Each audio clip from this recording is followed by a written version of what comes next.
This is the Greg Bedard Patriots Podcast with Nick Cattles.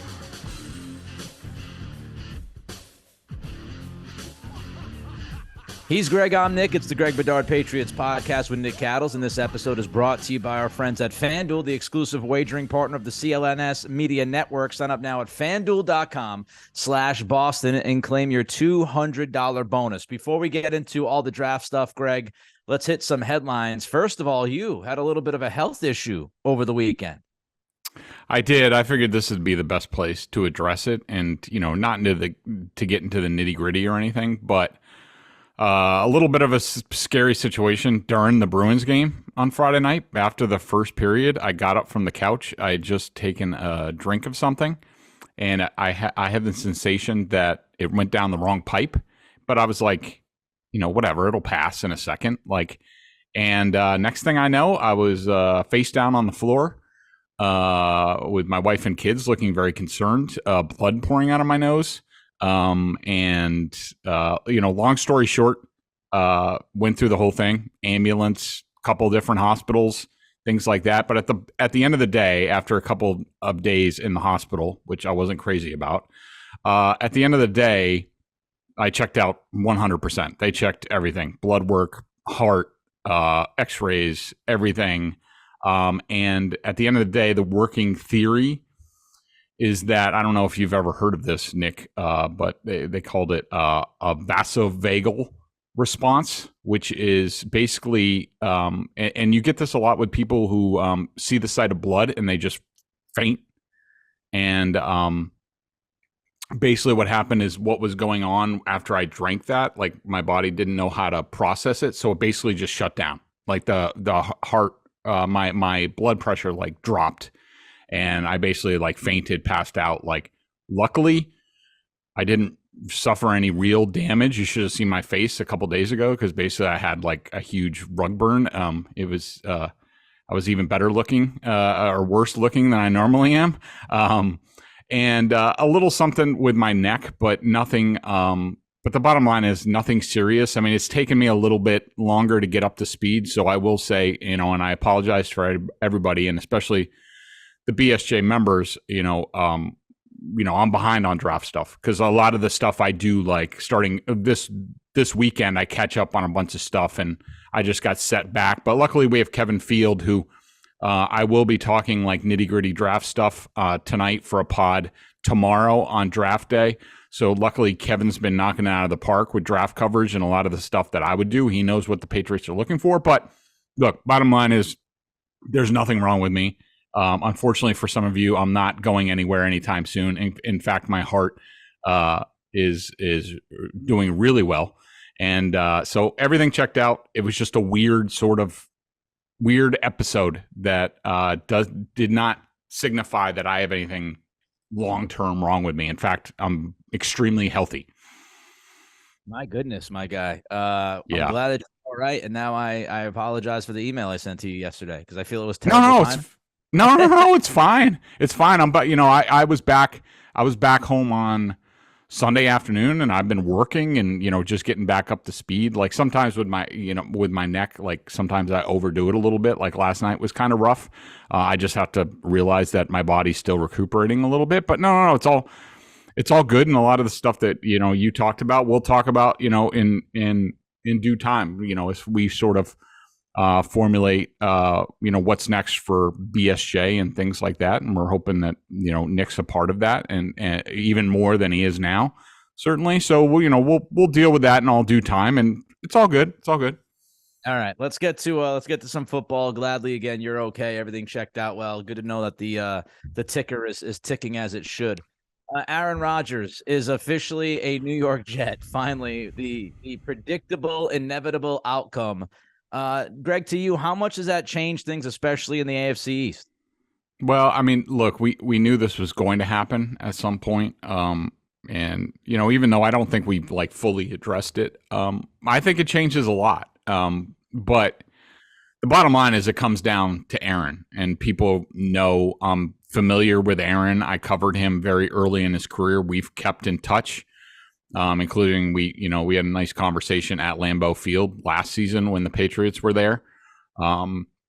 and there's a mutual respect there between Aaron and myself. And I've observed his entire career, even though I was only there up front for, 07 when he backed up Favre, and then 08, 09, and I left in the middle of the 2010 season. I've still obviously watched the Packers a lot. Any team that you used to cover, you still keep a close eye on, and I've done that because there's still guys. Well, it's dwindling now. I think Mason Crosby's the only guy left on that team now that I covered when I was there. Old man Mason. We both have a lot more gray hair now. But here's the bottom line with Aaron. And I've heard our friend Mike Felger talking about this, and he's right about this comes down to how much Rodgers cares. And there's a lot that goes into this. Aaron is his unique self, which he relishes. And so he will not react how normal people react. But, for example, when Favre went to New York, he had revenge on his heart. Like he was pissed at the Packers that they didn't basically give in at the last second, like he figured they would. That they would be like, okay, Brett, you want to come back now? Like, of course, you get your spot back, like every other year previously when he would do drama. And the Packers were just like, no, it's over, and you're not the quarterback here anymore. And that really drove him. And Favre is more, I would say human in his attitude towards that type of stuff. Aaron, we know, is a different beast, and he relishes being unique and dealing with things in a different way. However, he will not go there like Favre did, and people forget. They'll look at the end product. Favre, for about half a season, was really freaking good in New York, but finally his shoulder gave way. He had this hole in his shoulder that eventually was going to give way, and it gave way, and he couldn't throw anymore. I think that Aaron is he's not going to quite be Favre, but he's not going to quite be, I don't give a crap, I'm getting paid, that type of thing. I think it's going to be in between. I think you're not going to see like Brady going to Tampa. It's not going to be quite on that level, which was very Favrean in terms of his motivation. And I think that Aaron will be motivated. It's not going to be full tilt. I think he's going to hang in on that. And I think he's, at least for about half a season, he's going to be invested. But I do think a lot of it is going to be, all right, what's the coaching? What are the players around him? What's the situation?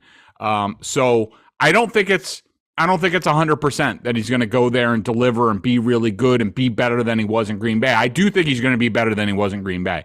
I think this offense will suit him more. I didn't like that offense. I don't care that he won an MVP. I think it's going to be a little bit different, a little bit more to what he likes, and I think he's going to be pretty good there. Not MVP level, but pretty good. All right, I'm going to have to stop this for a second. You kept going pretty well, I think. I agree with you, Greg. I mean, when you look at Rodgers the last couple of years, it's been somewhat up and down. And, his inability to stay consistently plugged in, I think, is a big question in this, whether or not I want to retire. And I was 90% retired before I went to my man cave, hoblet hole, whatever the hell was going on there.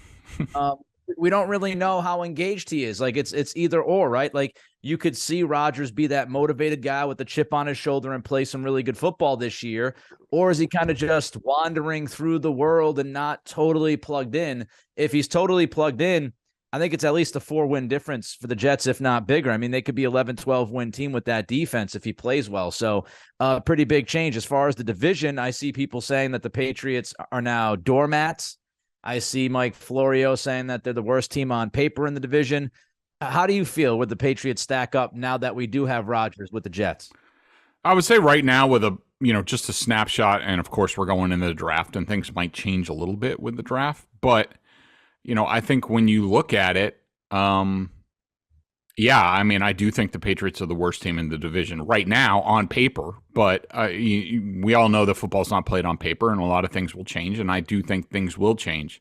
This is the way my quickie sort of handicapping of the AFC East right now, and we'll get into this more after the draft when we have rosters that are complete and stuff like that, and we'll do sort of, hey, this is where we see things right now, going into the summer, and then injuries will change things. I will say that I think the Bills are a slight favorite in the division overall. I don't think they're as good as last year.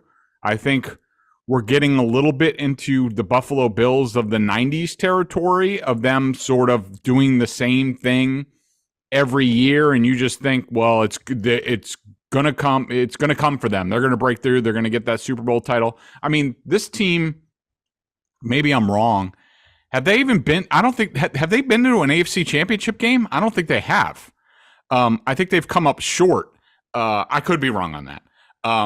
But you know, they've obviously come up short. The Chiefs game a couple years ago was their best chance. It's hard to keep going up that mountain. It's not easy, and I think they've lost some things this offseason. I do think that Sean McDermott taking over the defense is going to be a net win at the end of the day for them. But I don't think they're clearing away. Like last year, I thought they were clearing away the best team in the division, and that ended up happening. I think when you look at second place, I like the Jets now. I think they're the favorite to finish in second, but again, a slight favorite over both the Dolphins and the Patriots. I think that the Dolphins, with Tua's situation, they are one injury away from being in the tank again. I think they have a better backup situation right now than they did a year ago with Teddy and Skyler. I think they'll be a little bit better there with who's the guy? It's slipping my mind right now. It's not Stidham. It's somebody else. But anyways, but I think between the Jets, the Dolphins, and the Patriots, it's all going to come down to the normal things. Health, luck, things like that. I think the AFC East as a whole plays a tough schedule. I think the Patriots have a tough schedule on paper. But I think, you know, I don't know what to expect, you know, outside the Bills. And like, you know, I just see them, I think all of them are sort of jumbled somewhat together. And there's certainly a pecking order. And I would go Bills, Jets, Dolphins, and then the Patriots. But I don't think I don't think the top and the bottom are all that far apart. I know people will say on paper the Patriots are. But, you know, I think they'll be, like Bill said, will be competitive. And I think at the end of the day, that's what they're looking for. And then you get into coaching and matchups and things like that. And they think they can win the day. Will that still be the case? I think that's the big question about this team. Bills fans are pissed at you. 2020, they made the AFC Championship game and lost to the Chiefs. Sorry. It's okay. It's okay. I just want to clear that up. As far as how you feel about the division, I feel the same way, Greg. That was the COVID year. I blacked out. So in my defense, I blacked it. We all did. It's all Cam Newton year. Like I expunged that. So my bad. I was gonna say we all blacked out in 2020. Yeah. But you know, looking at the division, I feel the same way as you do. You know, it's contextual, right? It's all relative. Yeah, the Patriots are the worst team on paper in the division, but I don't think they're miles behind everybody else. I think you could talk about one or two games maybe being the difference. Like, to me, best case scenario for the Patriots. And again, look, as you said, we've got the draft coming up. Trades can still happen. A lot can still happen. But right now on paper, I think the Patriots, if everything fell right, if the coaching was truly the only difference with this football team from a year ago to 2 years ago, and they progressed the way we thought, you know, they should have last year, minus the ridiculous decisions by Belichick with Patricia and Joe Judge. If that is the case, I could see the Patriots winning 11 games this year. And I'm not going to sit here and tell you that anybody in the AFC East is good enough to win 13, 14 games. I think you have the opportunity here for really all the teams to be hovering between 9 wins and 12 wins or 13 wins like that. That's what this division feels like to me. So yes, the Patriots right now on paper are at the bottom of the list, but they could be 1 or 2 games separated from the rest of the division. So I don't think it's this drastic drop from a 13-win team, if it is the Bills, to the Patriots winning like 5 games and absolutely sucking.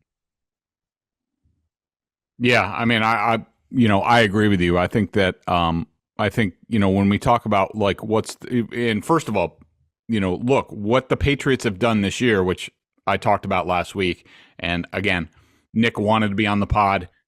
My internet was out. And so I talked about it last week where, the Patriots really haven't done anything. They really haven't. And, that might change a little bit in the draft, but not drastically.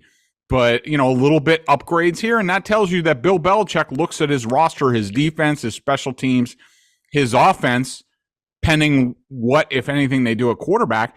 He thinks they have they had a team last year that could have competed for the division title in the playoffs, and he still believes that, and he thinks Bill O'Brien will really help. And if you believe in Bill still, even with how he screwed things up last year, you have to have some confidence that he's going to do that, and that he's correct. And I'm not going to discount it, even though he has screwed up in recent years, which we've documented really well.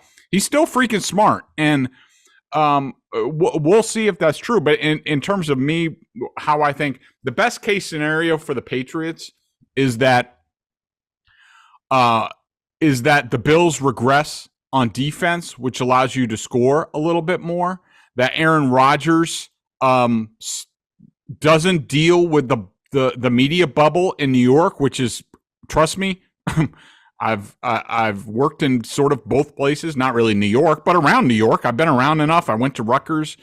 Trust me, the bubble that he's been living in Northeast Wisconsin is going to be drastically different. And how's he going to deal with that? Because he does have rabbit ears. Trust me, I know. He knows what people are writing. He knows what people are saying. How is he going to deal with that? I don't know. It could really change materially how he does things. And then with the Dolphins, I do think the Dolphins are damn good on paper, but it all comes down to the quarterback. And, that is very tenuous. And so, if any of those, if all those things happen, the Patriots are going to be in the thick of things, because at least we know they have a good, solid, all-around team. That's what we know. We don't know the upside of the team and whether they can get there. All right, before we get to the draft, let's get to FanDuel. Our friends, of course, helping us out, FanDuel.com, with the $200 bonus. A very exciting, also very nervous and nerve-wracking time with the Bruins and Patriots and Celtics all in the headlines. Red Sox playing at least decently. The pitching staff still not a huge fan, but let's talk about our friends at FanDuel, Greg. Yeah, grand slams, no-hitters, and double plays are back, and there's no better place to get in on the MLB action than FanDuel, America's #1 sports book and official partner of Major League Baseball. New customers and mass can get in on the action with $200 in bonus bets guaranteed when you place your first $5 bet. Just sign up at FanDuel.com/Boston. Finally, you can bet on all your favorite sports, from the money line to point spreads to players' props and more. And you can do it from anywhere: your car, your bed, the restroom, anything. So bet now on an app that's safe, secure, and super easy to use. Don't miss your chance to get $200 in bonus bets, win or lose. Visit FanDuel.com/Boston and make every moment more. FanDuel, official partner of Major League Baseball. One thing on that, Nick, and I was just looking for my I'm having a little trouble logging in, but I just want to let people know you can go on FanDuel. You can bet on the draft. I mean, there are all sorts of things, and I wanted to call up my bet. I did a couple of long shot Patriots bets. This was a while ago, and I placed a bet that their first pick would be. Can you guess what position I bet on? I'm gonna guess you went with cornerback. Nope, I went with linebacker, just because of the longer odds. Just to take, because for some reason, I see Bill Belichick having I was trying to think of, all right, if they draft the same way they did last year and draft somebody, first couple guys around too early, who could that be? I think Jack Campbell, the linebacker, who's like 6'5", he's big and can run. He's basically like, if Bill's looking for an old school guy who can run a little bit, he's the guy for me. And I could see him getting a major draft crush on that guy and being like, I don't care. We're going to trade down. We're going to take him somewhere in the bottom of the first round or something like that. But anyways, that was one of the bets I put. All right, let's get to your draft board. We'll spend about a minute on each of these guys as we run through, because we got a lot to get through here. And we start with the offensive line, Greg. Peter Skoronski, guard/tackle. He's listed as a tackle in some places. Talk about him being a guard in other places. He's from Northwestern. Your thoughts on Peter Skoronski? Yeah, so just to let people know, what we're going to talk about here is if the Patriots are at 14, what would be sort of your draft board in terms of if this player, the proverbial, we're at 14, best player available, who's at the top of our board, and taking out people that we think are gone. Now, Skoronski could be gone. He very well could be. He could be gone at the top 10. I could see him being a Raiders type pick for McDaniels and Ziegler at 7, just to give them, a really solid double that is going to be there for 10 years and going to anchor wherever he fits, tackle or guard. But the number one player on my board, if I got the 14 and I'm going best player available, is Skoronski from Northwestern. I just think, he could play right tackle for the Patriots. If, he would fit in with their best 5 guys philosophy, where it's like, all right, they come in and they say, all right, well, Skoronski's a freaking unbelievable guard, which a lot of people think. Then we're moving Owenu to tackle or something along those lines. I just think that if Skoronski is there at 14, the value that he presents, I can't pass on that. I just can't. Not with the industry. And he could even play left tackle. He did in college, but he would be the number one guy on my board at 14. If you believe he's a tackle, fine. If you're at any, at all concerned about the idea of him possibly being a guard and you have to slip him to guard eventually in the NFL, I'm out. You spent the first round pick on Strange last year. I don't want back-to-back first round picks used on offensive guards. So if his projection is a tackle, cool. If he's a guard, I don't want him to be touched. Next up on your list, Greg, Bijan Robinson from Texas, explosive running back. He's being talked about an awful lot leading up to this draft tomorrow night because, of course, a lot of people are wondering if he's going to be picked in the first round. A lot of people wonder if he's going to be picked in the top 10. Yeah, I could see somebody coming up to get him, but again, and you could make the argument that he would be the number one player on a lot of people's boards. I just think he's when it comes to running backs and top half of the first round in general, that guy better present something in the pass game, like an Alvin Kamara, like a Christian McCaffrey. And I think Robinson is that kind of guy. I think he's that good in the pass game that I think if he's on the board at 14 with the Patriots and say they can't trade out and they get stuck, I could see the Patriots taking Robinson. And now, look, you'll say, well, they have Ramondre Stevenson. Okay.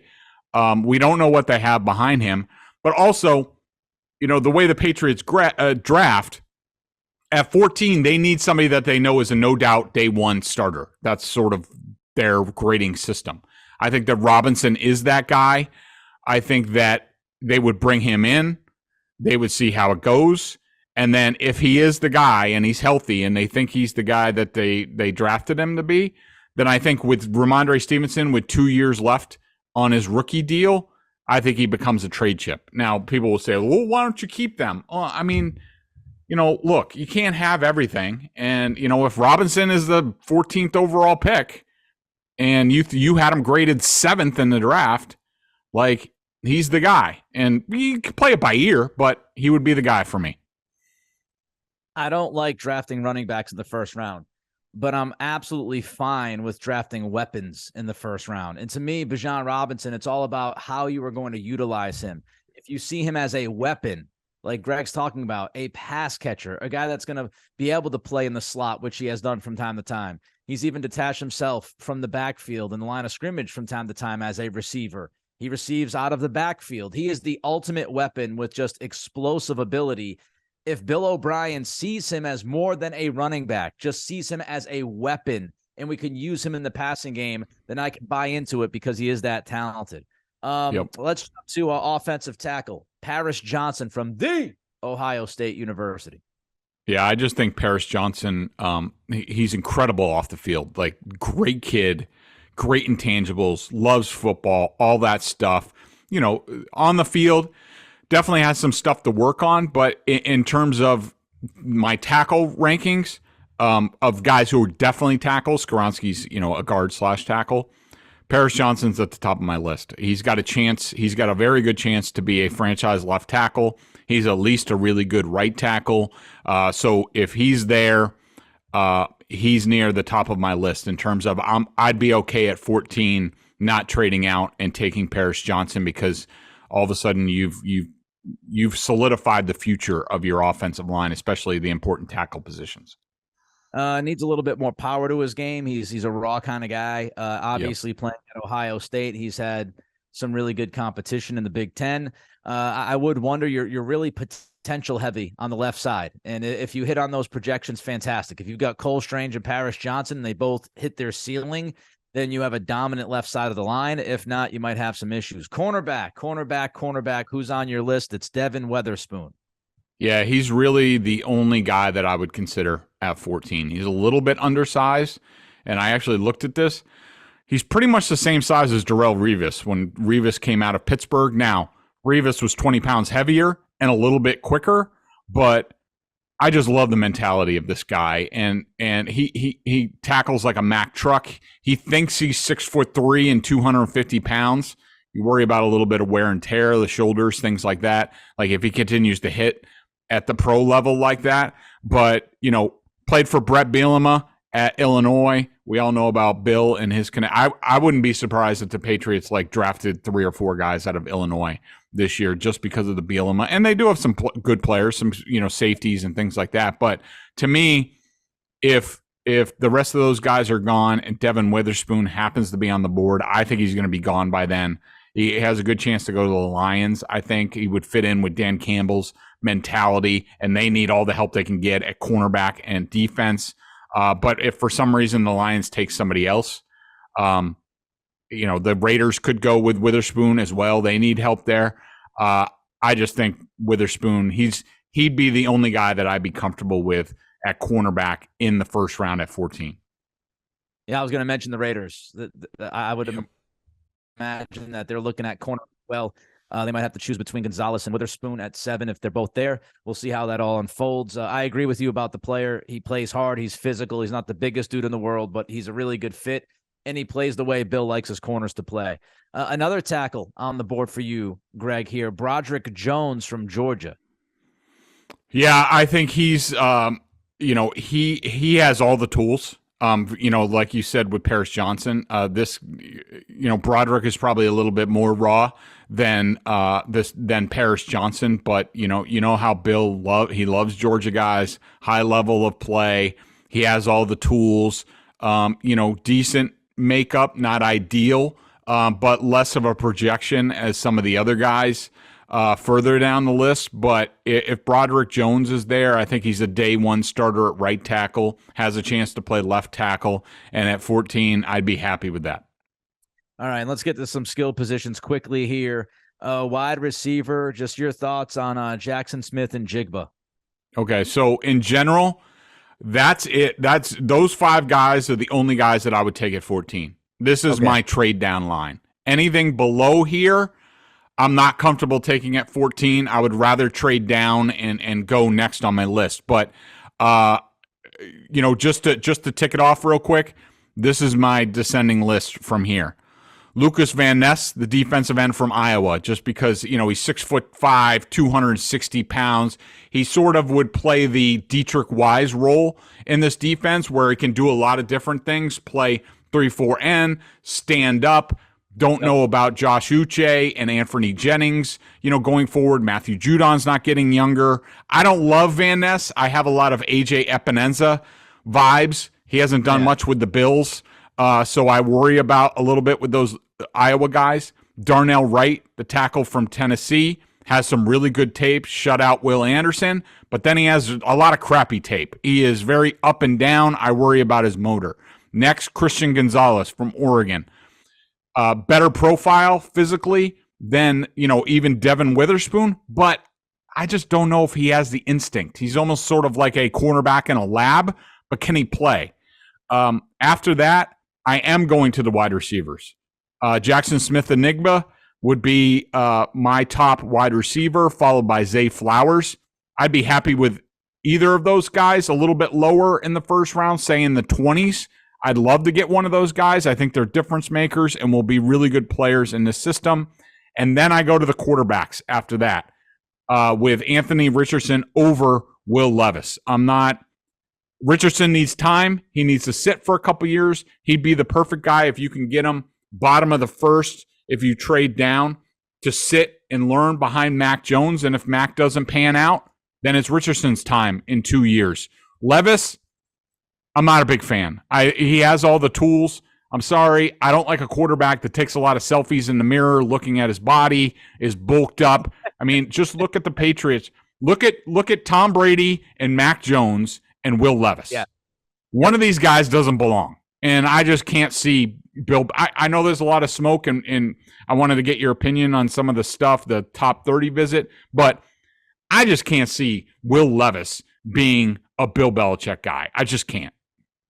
Yeah, when I look at Levis, and I watched him play a couple times this year with Kentucky, you mentioned the key word when you talked about Christian Gonzalez too. Tools, and other players like toolsy. They have the physical attributes. Levis has the rocket arm. He can make these unbelievable throws, but he's not the most accurate guy in the world. He's turned the football over. You wonder about his approach at certain times, how he approaches the game and all of that. He seems like, outside looking in, he seems like the anti-Patriot, like a Patriot quarterback. You mentioned it. You look at Mac, you look at Brady, you look at guys that Bill loves, at least going into the draft. Even Stidham, Garoppolo, maybe, just because, he's a good-looking guy, but I don't think he was bulked up. Look at Stidham, look at Hoyer. None of these guys are freaking on muscle and fitness. Levis is. Yeah, and Richardson, I agree with your assessment there. I saw a lot of him at Florida, and I watch a lot of SEC football, and, he has raw potential, and he went out there and he destroyed the combine. I would be somewhat concerned about his level of play if you just threw him right into the situation, said you're starting quarterback QB1 right now. I think he needs, at least a year of seasoning before he's completely ready to walk out there. But with the clock ticking on these rookie contracts, we know how this works now. A lot of teams just throw dudes into the fire and say, hey, you're going to do what you're going to do and see if that works out. So I agree with most of what you said about those two quarterbacks. As far as tight end, just want to throw a couple names into the mix because, it's a position that people look at. Hunter Henry's contract situation. Gesicki has a 1-year deal. I've seen a ton of Michael Mayer. I've seen Michael Mayer play 100 times with Notre Dame. I'm a Notre Dame fan, and Michael Mayer is somebody, to me, people say Hunter Henry kind of clone. I could see that. I could see that comparison. He's a bigger guy. He's not this supreme athlete, but he's got, really good hands. He makes contested catches. He makes catches downfield. I've seen him make catches on the boundary. I've seen him make catches down the seam. He's a really good red zone target. To me, he is the most surefire tight end in this draft. I don't think you miss on him. I want to get your thoughts on him if you have any, if you've seen him, and also Dalton Kincaid, who a lot of people would compare to Travis Kelce. Not to say he is Travis Kelce, but he's a movable tight end, more receiver than tight end than anything else, a very good athlete. Would you be entertaining the idea of drafting a tight end in the first round, Greg? In a trade down, yes. I just think this tight end class is so deep that I could definitely see them double dipping. You say Dalton Kincaid. I keep thinking Dalton Keene and having like flashbacks of let's not do that again. Let's not do Ossie and Keene double dip. That was it knocked it out of the park with Gronkowski and Hernandez. And then on the other side of the coin, Ossie and Keene. But I could see them, in a trade down, that sort of thing. People know, I like the profile of Darnell Washington from Georgia. I think he's a unique type of guy, Daniel Graham, those type of tight ends that Bill really liked that can do things both ways. And I think he has a lot of upside, but I would have a tough time with him probably in round one, maybe early second if they can trade down and do that. Darnell Washington, he's a unicorn, right? He's 6'7", like 265. He's athletic. He's a freak. Some of his films fun to watch.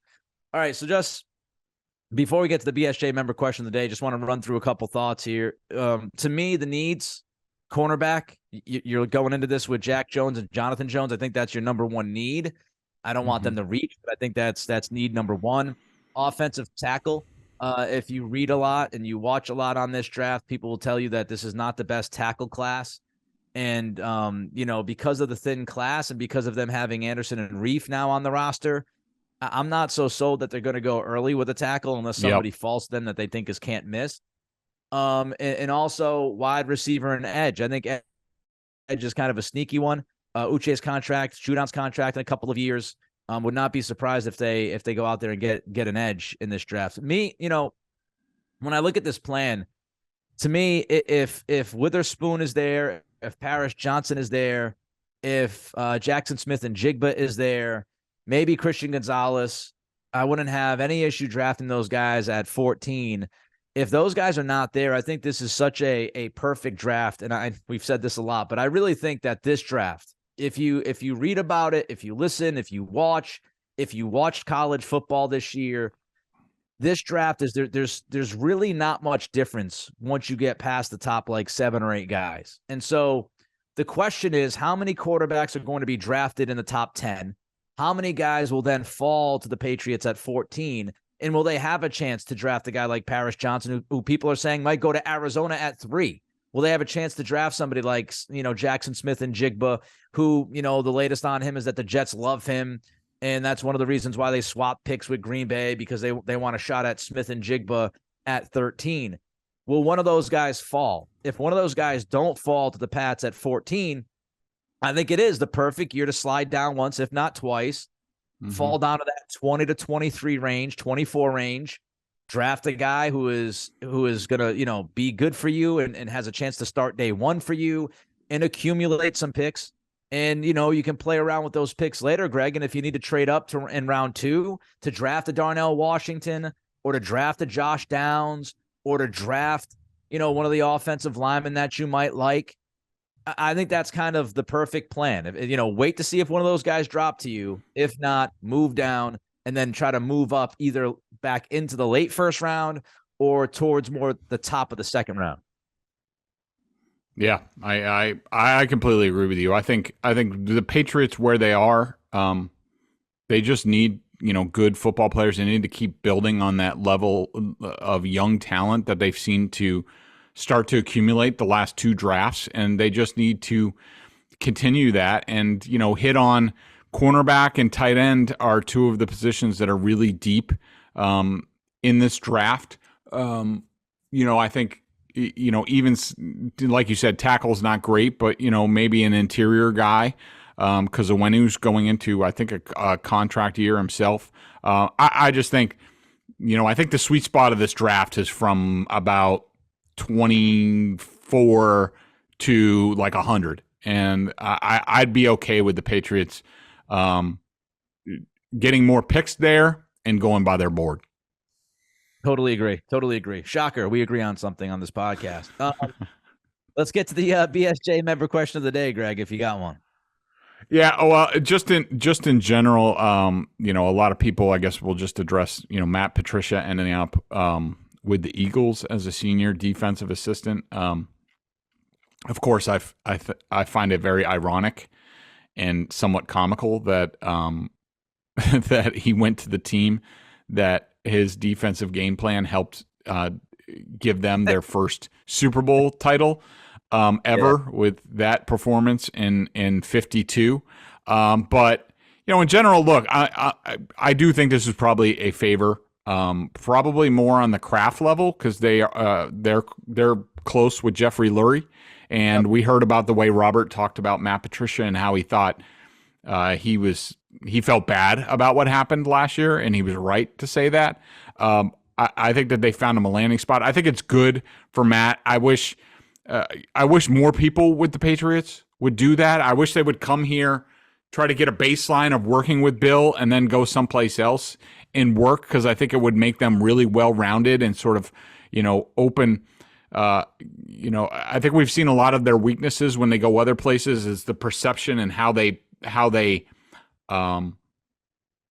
portray themselves to the players. And I think if they see how different coaches do things, like Bill's way is not the greatest way when it comes to all that stuff. It worked here for a while, but we know that there are reasons. So, good for Matt that he's leaving. I hope this is good for his family. I know those transitions can be tough. I thought he was put in a terrible position this past year. He could have stepped up and said, Bill, this is not a good idea for you or for me. And, you need to do something else. He didn't do that. So part of this is his fault, but I'm glad that he's working someplace. It's a good organization, and I think he's going to learn a lot there, and it's going to make him better going forward.